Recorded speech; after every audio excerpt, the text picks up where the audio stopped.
ये based on CBSE syllabus है, reference to NCERT book. NCERT book class 12th का ये चौथा चैप्टर है। इसमें जो कंटेंट्स हैं वो इंट्रोडक्शन एंड कंसेप्ट है, इम्पोर्टेंस ऑफ प्लानिंग है, फीचर्स ऑफ प्लानिंग है, लिमिटेशंस ऑफ प्लानिंग है, प्लानिंग प्रोसेस है, टाइप्स ऑफ प्लान है, क्लासिफिकेशन ऑफ प्लान्स है। हमने इन कंटेंट्स को 3 पार्ट्स में डिवाइड किया है। हम 3 अलग अलग सेक्शंस में डिवाइड किया है, जिनके हम 3 अलग अलग वीडियोस बनाएंगे ताकि कम समय में हम आपको ज़्यादा समझाने की कोशिश कर सकें। एक साथ पूरे चैप्टर को कवर करेंगे तो that will become quite boring. तो इसके 3 सेक्शंस के 3 वीडियोस आपको देखने को मिलेंगे। इस सेक्शन में हमने जो टॉपिक इंक्लूड किया है, इस वीडियो में जो टॉपिक हम इंक्लूड करने जा रहे हैं वो प्लानिंग का इंट्रोडक्शन एंड कंसेप्ट और importance, introduction and concepts of planning and importance of planning. किसी भी कॉमर्स की अगर बात हम करें, किसी भी कमर्शियल एक्टिविटी की अगर हम बात करें, किसी इंडस्ट्री की बात करें, किसी कंपनी की बात करें, किसी बिजनेस की बात करें, तो प्लानिंग जो है वो सबसे पहला एक प्रोसेस है। This is the first part of the process किसी भी कमर्शियल एंटरप्राइजेस को रन करने के लिए। प्लानिंग जैसा शब्द से पता चलता है एक बहुत ही कॉमन वर्ड है। कोई भी काम शुरू करने से पहले, कोई भी टारगेट को अचीव करने के लिए आगे बढ़ने से पहले हमको प्लान करना होता है कि हमें किसी भी ऑब्जेक्टिव, किसी भी टारगेट को किस तरीके से हासिल करना है। उसका एक प्लान बनाना पड़ता है, उसका एक रोड मैप बनाना पड़ता है, फिर उसी के अकॉर्डिंग हमको आगे बढ़ना होता है। अपने ऑब्जेक्टिव्स, अपने गोल्स को हासिल करते समय जो प्लानिंग हमने की होती है उस हिसाब से हम आगे बढ़ते हैं। और उस आगे बढ़ते समय अगर कोई प्रॉब्लम्स आती हैं, प्लान किसी स्टेज पे कमज़ोर नज़र आता है या समय या एनवायरनमेंट के इम्पेक्ट की वजह से अगर उसमें कुछ चेंजेस लाने पड़ते हैं, तो उस स्टेज पे हम उस प्लानिंग में कुछ चेंजेस करते हैं और अपने ऑब्जेक्टिव्स और गोल्स की तरफ लगातार बढ़ते चले जाते हैं। तो planning plays a very vital role in achieving the objective, the goal of a business, of a company, of a industry, right? तो प्लानिंग एक्चुअल में है क्या? प्लानिंग एक प्रोसेस है, एक ऐसी प्रोसेस जिसमें हम इंफॉर्मेशन इकट्ठी करते हैं, चारों तरफ से इंफॉर्मेशन इकट्ठी करते हैं। हमें अपना ऑब्जेक्टिव पता है, हमें अपना गोल पता है। हमने जब एक इंडस्ट्री डाली, जब एक बिज़नेस शुरू किया तो एक ऑब्जेक्टिव रखा, एक गोल रखा कि हमें यहाँ पहुँचना है, ऐसे पहुँचना है, यहाँ पहुँचना है, इस स्केल पे पहुँचना है, इस ऑब्जेक्टिव के साथ पहुँचना है। कंपनी के क्या क्या ऑब्जेक्टिव्स होते हैं वो हम ऑलरेडी डिस्कस कर चुके हैं, राइट? तो कंपनी ने अपना एक गोल सेट किया, अब उसके ऊपर अब वो प्लानिंग कर रही है तो कि वो गोल हमको कैसे अचीव करने। तो उसमें क्या है, हम चारों तरफ से पहले इंफॉर्मेशन इकट्ठी करते हैं। उस इंफॉर्मेशन को इकट्ठा करने के बाद उस इंफॉर्मेशन के बिहाफ पर हम कुछ एजम्पशंस बनाते हैं और उस एजम्पशन से हम कुछ प्लानिंग, कुछ रोड मैप तैयार करते हैं। मैं रिपीट कर रहा हूँ, हम पहले अपने गोल्स एंड ऑब्जेक्टिव को फ्रीज़ करते हैं। एक बार हमारे गोल और ऑब्जेक्टिव जब फ्रीज़ हो जाते हैं तो उसके बाद हम इंफॉर्मेशन इकट्ठी करते हैं। इंफॉर्मेशन इकट्ठी करने के बाद हम कुछ रोड मैप्स बनाते हैं। कुछ रोड मैप्स बनाने का मतलब कुछ प्लान ऑफ एक्शन तैयार करते हैं कि इस काम को हम ऐसे ऐसे ऐसे ऐसे इन तरीक़ों से कर सकते हैं। फिर वो जो प्लान ऑफ एक्शंस होते हैं, वो जो आपका कोर्स ऑफ एक्शंस होते हैं हमारे, उनमें से जो बेस्ट एक्शन हमको लगता है, जो बेस्ट प्लान हमको लगता है, उसको हम चूज़ करते हैं, उसको हम पसंद करते हैं, उसको हम एक्सेप्ट करते हैं और फिर उस प्लान के अकॉर्डिंग हम अपने बिजनेस को आगे रन करना शुरू कर देते हैं। तो प्लानिंग जो है वो एक प्रोसेस है जिसमें इंफॉर्मेशन आपने कलेक्ट की। इंफॉर्मेशन कलेक्ट करने के बाद आपने कुछ एजम्पशंस बनाए, उन एजम्पशंस के बिहाफ पर आपने कुछ रोड मैप्स तैयार किए, प्लान ऑफ एक्शन तैयार किए, कोर्स ऑफ एक्शंस तैयार किए। उनमें से जो best possible, best suitable course of action है उस पर आप मूव अहेड हुए, यानी कि आगे बढ़े और अपने ऑब्जेक्टिव और गोल को प्राप्त करने के लिए, अपने गोल्स और ऑब्जेक्टिव्स को लेने के लिए आप निरंतर प्रयासरत रहते हैं उससे। तो इसका मतलब ये हुआ कि प्लानिंग जो है, planning is a process of determining a commercial enterprise objective, strategies and projected actions in order to promote its survival and development within a given time frame.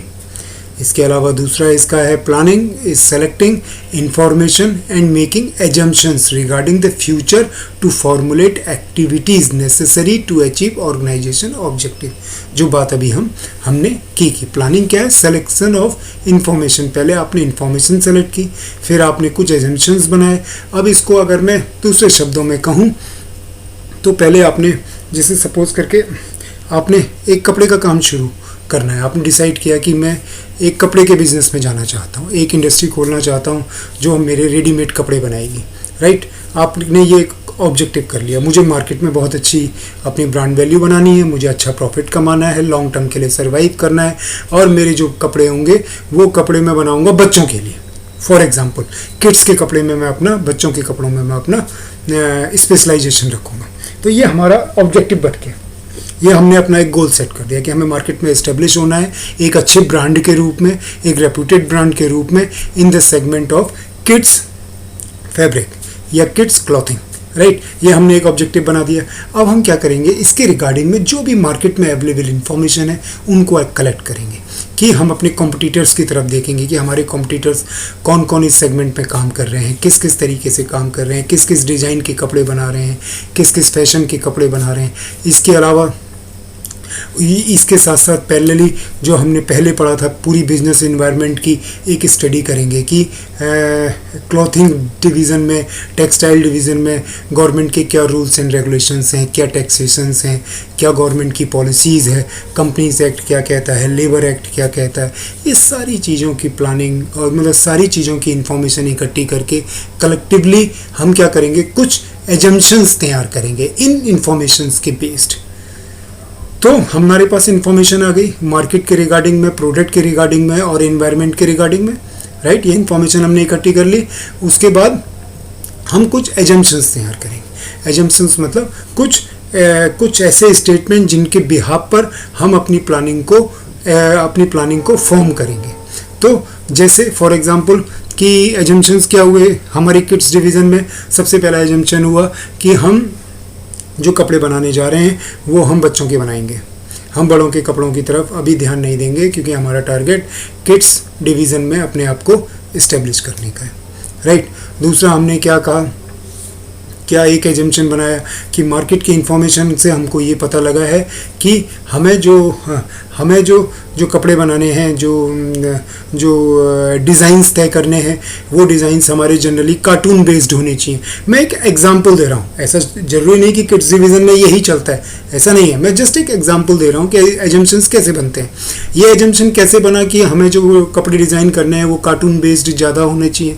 क्यों? क्योंकि हमको मार्केट से ये डायरेक्टली इनडायरेक्टली इन्फॉर्मेशन मिली कि बच्चे cartoon channels देखते हैं, cartoon के एपिसोड्स देखते हैं, कार्टून के सीरियल्स देखते हैं, तो उनका इम्पैक्ट बच्चों पे बहुत पड़ता है और बच्चे कार्टून कैरेक्टर से रिलेटेड जो कपड़े हैं उनको प्रेफर करते हैं। ये इन्फॉर्मेशन हमको मिली तो हमने क्या एजम्पशन बनाया कि हम जो अपनी मैन्युफैक्चरिंग प्रोसेस करेंगे उसमें डिज़ाइन कलर्स जो हैं वो कार्टून कैरेक्टर्स को ज़्यादा फोकस करेंगे अपने तरीके से।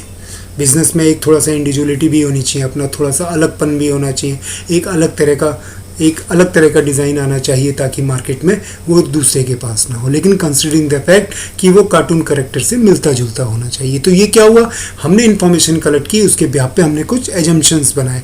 एजम्पशंस बनाने के बाद अब हम अलग अलग प्लान करेंगे, क्या करेंगे कि हमारे रोड मैप्स क्या होंगे, मतलब अब हम आगे बढ़ना है तो किस रास्ते से आगे बढ़ना है। तो हम 4-5 रास्तों का चुनाव करेंगे कि यार क्या करते हैं कि अभी हमें मार्केट क्या करना है। सबसे पहले जैसे दिमाग में आया कि हमको एक शहर को पहले की डिमांड पूरी करनी है, नहीं, दूसरा दिमाग में आया कि अगर हम एक शहर की डिमांड करेंगे तो जब तक हम शहर को कवर करेंगे, एक सिटी को कवर करेंगे, तब तक लोगों को हमारे प्लान ऑफ एक्शन, हमारे प्रोडक्ट के बारे में बहुत ज़्यादा जानकारी हो जाएगी, तो हमारे कंपटीटर उसको बहुत जल्दी कॉपी कर सकते हैं।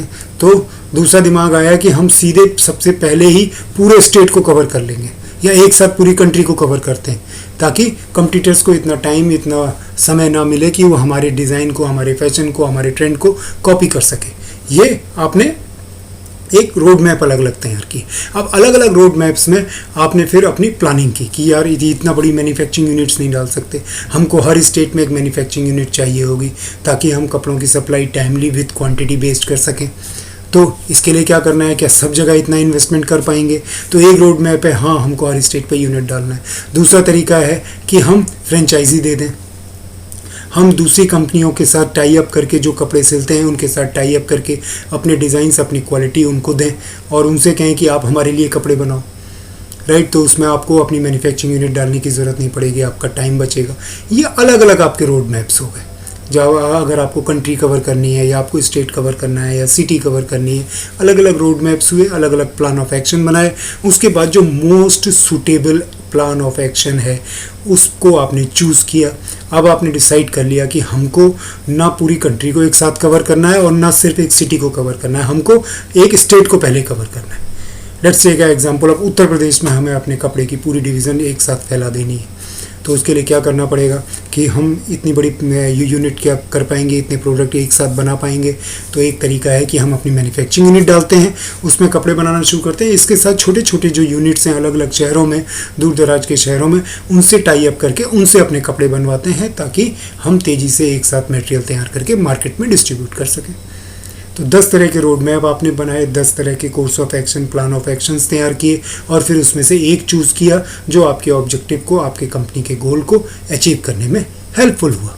तो क्या हुआ? Planning is selecting the information, making assumptions regarding the future formulated activities necessary to achieve organisational objective. आपने इन्फॉर्मेशन भी कलेक्ट कर ली, आपने एजम्पशंस भी बना लिए, आपने रोड मैप्स भी तैयार कर लिए, प्लान ऑफ एक्शन भी तैयार कर लिया, उसमें से बेस्ट को चुना और फ्यूचर को देखते हुए बेस्ट को चुना अपने ऑर्गेनाइजेशनल ऑब्जेक्टिव्स हासिल करने के लिए। Planning is a process whereby manager selects goal, choose action to attain those goals, allocate responsibility for implementing actions to specify individuals or units, measures the success of action by comparing actual results against the goal and revise the plan accordingly.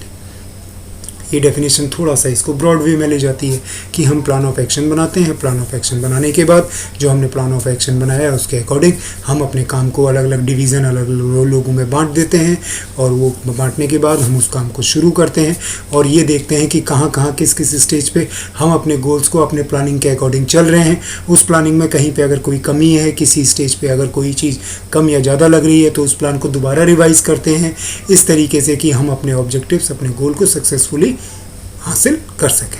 तो इन summary क्या हुआ? Planning is a process of determining objective, discovering alternative course of actions, choosing the suitable method for achieving desired goals. This is the concept of planning. क्या?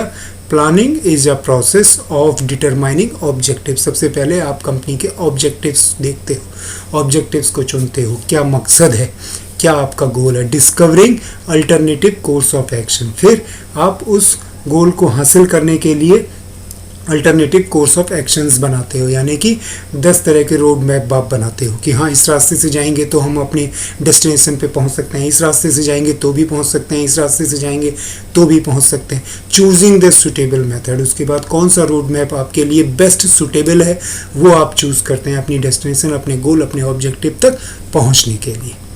So the concept of planning is a process of determining objectives, discovering alternative course of actions and choosing suitable method for achieving desired goals. Right? अब आता है planning की क्या ज़रूरत है। Planning की बहुत ज़्यादा ज़रूरत है। एज अ लेमैन आपको पता है कोई भी काम, कोई भी टारगेट आप तब तक अचीव नहीं कर सकते प्रॉपरली जब तक आप उसकी एक परफेक्ट प्लानिंग नहीं करते।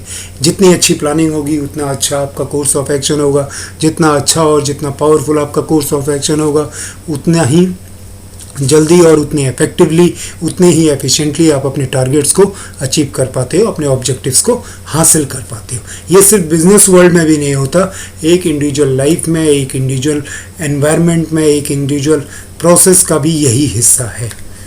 एक छोटा सा एग्जांपल अगर दूं कि अगर आपको अपना एक घर बनाना है, एक घर चूज़ करना है तो उसमें भी आपकी एक प्लानिंग होती है।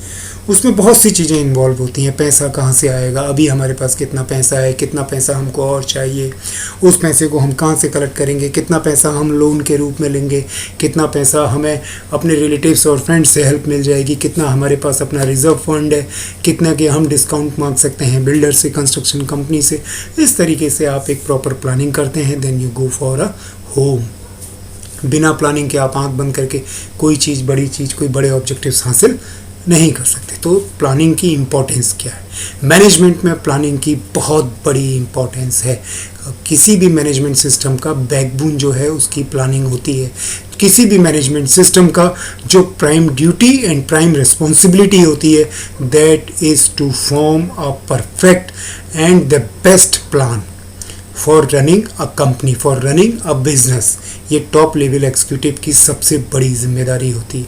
Planning provides directions. प्लानिंग से हमको डायरेक्शन मिलता है कि हमको किस तरफ जाना है, हमको कैसे जाना है, किस रास्ते से जाना है, राइट। अब कहने का मतलब ये है कि सपोज करके हमने प्लान नहीं किया, हम कपड़े के सेगमेंट में एंट्री करना चाह रहे हैं और कपड़े के सेगमेंट में एंट्री करके हमें अपना ऑब्जेक्टिव पता है कि हमें बच्चों के किड्स डिवीज़न में अपने प्रोडक्ट को जाके लॉन्च करना है, और लेकिन हमारे पास कोई प्लानिंग नहीं है। कोई प्लानिंग नहीं तो पता चला हम स्टडी किस मार्केट की कर रहे हैं। हमारे जो सेल्स एंड मार्केटिंग वाले बंदे हैं, जो हमारे रिसर्च एंड डेवलपमेंट वाले बंदे हैं, वो स्टडी कर रहे हैं टेक्सटाइल मार्केट की, वो ओवरऑल कपड़े की मार्केट की, क्लॉथ इंडस्ट्री की, आपकी क्लॉथिंग्स एंड एप्रल्स मार्केट की स्टडी कर रहे हैं। अरे इतनी ब्रॉड स्टडी करने की नहीं ज़रूरत है, क्योंकि हमें तो बच्चों के सेगमेंट पे पेनिट्रेट करना है, तो हम किड्स सेक्शन को स्टडी करेंगे ना। अगर हमारे पास एक प्लानिंग होगी तो हम किड्स सेक्शन को स्टडी करेंगे। अगर हमारे पास प्लानिंग नहीं होगी तो हम ब्रॉड वे में जाके भी काम कर सकते हैं। पता चला हम दूसरे इंडस्ट्रियल ग्रुप में जाके स्टडी कर रहे हैं, नॉर्मल मार्केट की स्टडी कर रहे हैं, जबकि हमको एक लोकल मार्केट में प्रोडक्ट नहीं उतारना है, बल्कि पूरा ग्लोबल वे में हमें प्रोडक्ट लेके जाना है। अगर ग्लोबल वे में प्रोडक्ट लेके जाना है तो सिर्फ एक कंट्री, एक रीजन की स्टडी से काम नहीं चलेगा। तो ये सब तभी हो पाएगा जब हमारे पास एक प्रॉपर प्लानिंग होगी। एक प्रॉपर प्लानिंग होगी तो हमको डायरेक्शन पता होगा, हमको कहाँ जाना है और किस रास्ते से जाना है। अगर हमें ग्लोबल प्रेजेंस दिखानी है तो ग्लोबल व्यू में ग्लोबल एनवायरनमेंट की हमें स्टडी करनी होगी। अगर हमें रीजनल बेस पे अपने बिजनेस को सेट करना है तो अपने रीजनल एनवायरनमेंट और रीजनल बेसिस पे हमको उनके फैक्टर्स को स्टडी करना होगा, तभी हम एक बिजनेस को सक्सेसफुली रन कर सकते हैं। तो प्लानिंग सबसे पहले हमको एक डायरेक्शन देती है, एक रास्ता देती है कि हमको इस तरफ जाना है। Planning reduces the risk of uncertainty. Business जो है वो अनसर्टेन है, ये हम बेसिकली जानते हैं। Business, industries, commercial activities uncertain है, कभी भी ऊंच नीच लगी रहती है मार्केट में। क्यों? क्योंकि जैसा हमने पढ़ा कि बिजनेस एनवायरनमेंट के बहुत से एक्सटर्नल ऐसे फैक्टर्स हैं जो हमारे कंट्रोल में नहीं होते, लेकिन उनका इम्पैक्ट हमारे बिजनेस में पड़ता है। ऐसे फैक्टर्स हैं जो हमारे कंट्रोल में नहीं है लेकिन हमारे बिजनेस को अफेक्ट करते हैं। इसीलिए हमारी जो बिज़नेस है वो बिज़नेस अपने आप में एक अनसर्टेन कंडीशंस में हमेशा बना रहता है। उससे बचने का तरीका ही यही होता है कि आपका जो प्लानिंग है, जो आपके प्लान्स हैं, वो इतने स्ट्रॉन्ग और इतने स्टैटिकल बेस्ड होने चाहिए, पूरे इन्वायरमेंट की स्टडी करके, कि आप रिस्क ऑफ अनसर्टेनिटी को कम से कम रिड्यूस कर सकें, मतलब ज़्यादा से ज़्यादा रिड्यूस कर सकें, यानी कि आपके फेल होने के चांसेस, आपके कोलैप्स होने के चांसेस कम से कम हो। प्लानिंग, बहुत अच्छी प्लानिंग से आप रिस्क को पूरा 100% ख़त्म नहीं करते, लेकिन काफ़ी हद तक आप कंट्रोल कर सकते हैं। काफ़ी हद तक आप उससे फाइट करने के लिए अपने आप को तैयार कर सकते हैं। मैं ये नहीं कह रहा कि उससे आप बिल्कुल 100% रिस्क फ्री हो जाते हैं, लेकिन आप अपने आप को तैयार कर लेते हैं, स्ट्रेटेजिकली तैयार कर लेते हैं, टेक्नोलॉजिकली अपने आप को तैयार कर लेते हैं, है ना, उस एनवायरनमेंट से कोप अप करने के लिए जहाँ पे एडवर्स सिचुएशन और एडवर्स कंडीशंस आती हैं और रिस्क ऑफ अनसर्टेनिटी बनती है। तो अगर एक प्रॉपर प्लानिंग है, एक अच्छी प्लानिंग है, और प्लानिंग के साथ साथ हमारे पास उसके अल्टरनेटिव कोर्स ऑफ एक्शंस भी हमारे पास पहले से रिजर्व में रखे हैं, रिजर्व में हमने सोच रखे हैं, तो हम रिस्क ऑफ अनसर्टेनिटी को काफ़ी हद तक कंट्रोल कर सकते हैं। Planning reduces overlapping and wasteful activities. अगर हम एक प्रॉपर प्लानिंग के साथ चलेंगे तो हम ओवरलैपिंग और वेस्टफुल एक्टिविटीज़ में अपना टाइम खराब नहीं करेंगे। आप इस बात का मतलब समझे। इस बात का मतलब ये है कि हमारा ऑब्जेक्ट, हमारे टारगेट की तरफ हमें जाना है, हमको ये पता है हमको कौन कौन से काम करके ये ऑब्जेक्टिव मिल सकता है। अननेसेसरी वेस्टफुल एक्टिविटीज़ में इन्वॉल्व होके ऐसी एक्टिविटीज़, ऐसे काम हम ना करें जिस काम का हमारे बिजनेस से कोई लेना देना ही नहीं है, लेकिन फिर भी हम उसमें इन्वॉल्व हो रखे हैं। क्यों? क्योंकि हमने एक प्रॉपर प्लानिंग नहीं कर रखी। अब मान लीजिए कि हमको एडवर्टाइजिंग में कुछ पैसा लगाना है, मार्केटिंग में कुछ पैसा लगाना है। कंपनी ने एक बजट बनाया, उस बजट में कुछ पैसा उसने मार्केटिंग और एडवर्टाइजिंग को एलोकेट किया। अब उसको एलोकेट करने के बाद हमारी जो मार्केटिंग स्ट्रेटेजी है वो होनी चाहिए बच्चों पर बेस्ड, कि वो फोकस्ड बच्चों पे होनी चाहिए, ताकि बच्चों को हमारी क्लॉथ, हमारे बच्चों के कपड़ों के जो डिवीज़न है, जो कलर्स हैं, जो डिज़ाइंस हैं, वो पसंद आए, उनके पेरेंट्स को पसंद आए। और पता चला कि हम जो अपनी मार्केटिंग एक्टिविटीज़ कर रहे हैं, हमारी जो एडवर्टाइजिंग है, उसका दूर दूर तक ना पेरेंट्स से कोई लेना देना है, ना बच्चों से कोई लेना देना है। तो हमने एक तरीके से एक्टिविटी तो की, मार्केटिंग तो की, हमने मार्केट में एडवर्टाइजिंग तो की, लेकिन वो एक वेस्टफुल एक्टिविटीज़ हुई। क्यों? क्योंकि वो फोकस्ड नहीं थी towards the objective of the company.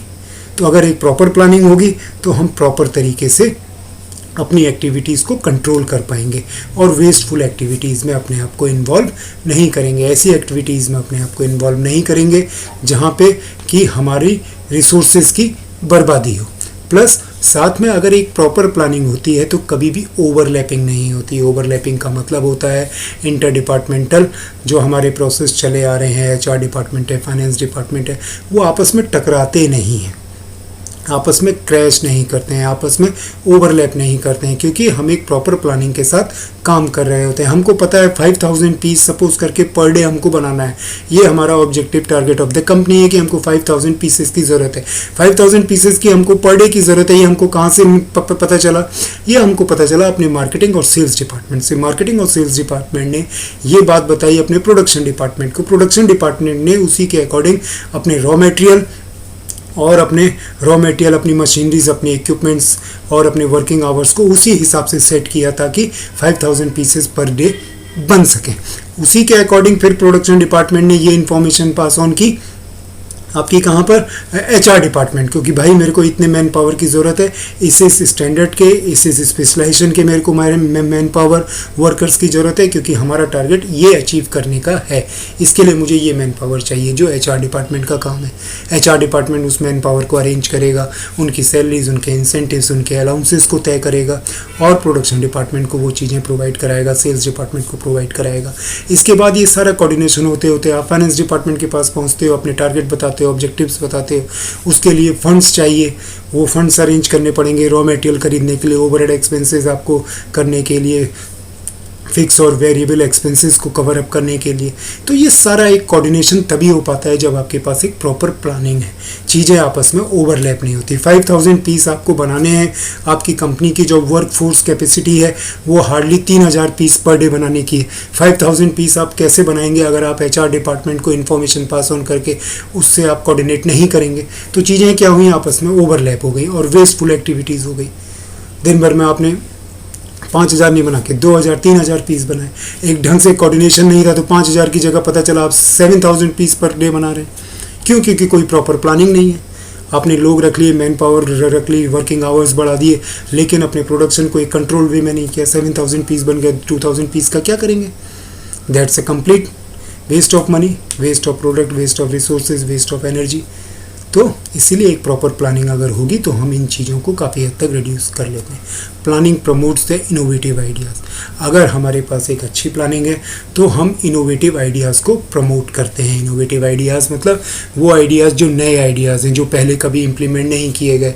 एक नई सोच के साथ, एक नई टेक्नोलॉजी के साथ अगर हमारे पास एक प्रॉपर प्लानिंग है तो हम उस चीज़ को इम्प्लीमेंट कर सकते हैं। एक प्रॉपर अगर प्लानिंग है, हमें कपड़े बनाने हैं तो हमारे पास एक मशीन है जो रोल को खोलती है कपड़े की, दूसरी मशीन है जो रोल को काटती है, तीसरी मशीन है जो हमारी रोल को स्टिच करती है, चौथी मशीन है जो जाके स्टिच करने के बाद उसको सही से प्रेसिंग करती है। अब सपोज़ करके अगर हम कोई इनोवेटिव आइडियाज़ के साथ अगर हम आगे बढ़ रहे हैं और हमको मार्केट में ये पता चलता है कि हमारे पास कोई मार्केट में ऐसी मशीन भी अवेलेबल है जो स्टिचिंग और कटिंग एक साथ कर देती है, तो ये इनोवेटिव आइडिया को आप अपनी कंपनी में इम्प्लीमेंट कर सकते हो। इससे आप समय बचाते हो, अपनी प्रोडक्टिविटी बढ़ाते हो और एफिशिएंटली काम करने में कामयाब रहते हो। ये तभी हो पाता है जब आप एक प्रॉपर प्लानिंग के साथ करते हो, आप इनोवेटिव आइडियाज़ उसमें डाल के ये चीज़ें कर सकते हैं। इसके अलावा अगर मान लीजिए किसी मैनेजर, जनरल मैनेजर के साथ अगर आपने एक वे में प्लान कर रखा है, अचानक एक इनोवेटिव आइडिया आया कि भाई बच्चों के कपड़ों में ये डिज़ाइन के साथ साथ हमको ये डिज़ाइन भी मिक्स करना चाहिए, तो ये तभी मिक्स हो सकता है जब आप एक प्रॉपर प्लानिंग के साथ काम कर रहे हैं। प्रॉपर प्लानिंग का मतलब जब आप कोई डिज़ाइन में वेरिएशन ला रहे हैं तो उसके रिगार्डिंग में अगर आपने पहले से प्लान कर रखा है तो उसके रॉ मटेरियल रिसोर्सेज आप बहुत आसानी से इकट्ठे कर पाएंगे। क्यों? क्योंकि आपने उतना वेरिएशन पहले से प्रोजेक्ट कर रखा था, उतने फंड्स, उतनी रिसोर्सेज एलोकेट कर रखे थे, उतना मैन पावर, बाकी चीज़ें आपके पास पहले से अवेलेबल थी। इसीलिए आपने वो इनोवेटिव आइडियाज़ को पकड़ा और पकड़ के उसको आप इम्प्लीमेंट कर पाए। So planning promote the innovative ideas also. Planning facilitate in decision making. अगर एक प्रॉपर प्लानिंग है तो आप सही डिसीजन ले सकते हो, अच्छे डिसीजन ले सकते हो, इम्पैक्टफुली डिसीजन ले सकते हो, यानी कि वो डिसीजन जो आपके बिजनेस को आगे बढ़ाते हैं अगर आप एक प्रॉपर प्लानिंग के साथ काम कर रहे हैं। Planning establishes standards for controlling. एक प्लानिंग का बहुत ज़्यादा इंपॉर्टेंट हिस्सा होता है कि आपको सारी चीज़ों को कंट्रोल करना होता है। जैसा हमने शुरू में ही बोला कि आपको एक कपड़े की डिवीज़न में, बच्चों की सेगमेंट में आपको इस्टेब्लिश होना है। पर डे आपको 5000 पीस की ज़रूरत है जो आपको मार्केट से फीडबैक मिला है, और पता चला बना दिया आपने 7000 पीसेस, 2000 पीसेस वेस्टेज। आपको 5000 पीसेस पर डे की ज़रूरत थी लेकिन आप बना से 4000 पीसेस पर, because due to any issue, due to आपके पास मैन पावर कम थी, या मैन पावर आपके पास सफिशिएंट थी बट रॉ मटेरियल कम था। मैन पावर और वो चीज़ आपके पास प्रॉपर थी लेकिन आपके पास फंड्स सही से नहीं थे अपने वेरिएबल और फिक्स एक्सपेंसेस को कवर अप करने के लिए। तो ये चीज़ें क्योंकि प्लान्ड वे में नहीं थी तो क्या हुआ कि आप टारगेट को सही से अचीव नहीं कर पाए, कम अचीव कर पाए। और जब आपकी एक प्रॉपर प्लानिंग नहीं थी तो आपने क्या किया कि 5000 की जगह 7000 पीस बना दिए, 7000 पीस बना दिए। क्यों? क्योंकि एक प्रॉपर प्लानिंग नहीं थी। तो अगर आपके पास एक प्रॉपर प्लानिंग है तो आप स्टैंडर्ड्स ऑफ कंट्रोलिंग, यानी कि आप सिस्टम को एक बहुत ही अच्छे कंट्रोल्ड वे में चला सकते हैं। एक प्रॉपर अगर प्लानिंग होगी तो आप चीज़ों को मॉनिटर कर सकते हैं, आप चीज़ों को वो कर सकते हैं, आप सिस्टम को एफिशिएंट बना सकते हैं। मिनिमम इनपुट मैक्सिमम आउटपुट की थ्योरी को आप इम्प्लीमेंट कर सकते हैं because of sound controlling system. और साउंड कंट्रोलिंग सिस्टम आपका तभी डेवलप होता है जब आपके पास एक प्रॉपर और एक साउंड प्लानिंग होती है, विथ उसके साथ साथ आपके पास उसके सब्स्टिट्यूट्स अवेलेबल होते हैं कि अगर ये प्लानिंग में यहाँ पे ये प्रॉब्लम आई तो हम इसकी जगह ये प्लान इम्प्लीमेंट करेंगे, इस प्लान में अगर यहाँ इस स्टेज पे प्रॉब्लम आई तो हम इस काम को इस ढंग से करेंगे। तो वो सारी चीज़ें अगर आप एक प्रॉपर और एक इस्टेब्लिश तरीके से फ्लेक्सिबिलिटी के साथ अगर आप आगे बढ़ते हैं तो आप एक बहुत ही अच्छा कंट्रोलिंग सिस्टम डेवलप कर पाते हैं। तो ये हो गई हमारी इम्पोर्टेंस ऑफ प्लानिंग। प्लानिंग से आपको एक अच्छा डायरेक्शन मिलता है। प्लानिंग के साथ आप रिस्क ऑफ अनसर्टेनिटी जो है उसको काफ़ी हद तक कंट्रोल कर लेते हैं, काफ़ी हद तक रिड्यूस कर पाते हैं। प्लानिंग जो है वो आपकी वेस्टफुल एक्टिविटीज़ और ओवरलैपिंग ऑफ आपके जो वर्किंग कल्चर है उसको अवॉइड करता है, वो इनोवेटिव आइडियाज़ को प्रमोट करता है, डिसीजन मेकिंग में मदद करता है और आपके कंट्रोलिंग सिस्टम को इस्टेब्लिश करता है। तो ये दो टॉपिक थे आपके प्लानिंग के जो आज हमने कवर किए। इसके अगले 2 टॉपिक और उसके आगे के टॉपिक हम आने वाले 2 वीडियोस में कवर करेंगे। ये वीडियो आपको कैसा लगा ये आप हमको प्लीज़ बताइए, उसका फीडबैक दीजिए। आपका फीडबैक हमारे लिए बहुत इंपॉर्टेंट है। अगर ये वीडियो आपको अच्छा लगा तो इसको लाइक कीजिए, इसको सब्सक्राइब कीजिए, इसको शेयर कीजिए। Have a nice time, have a nice day, bye.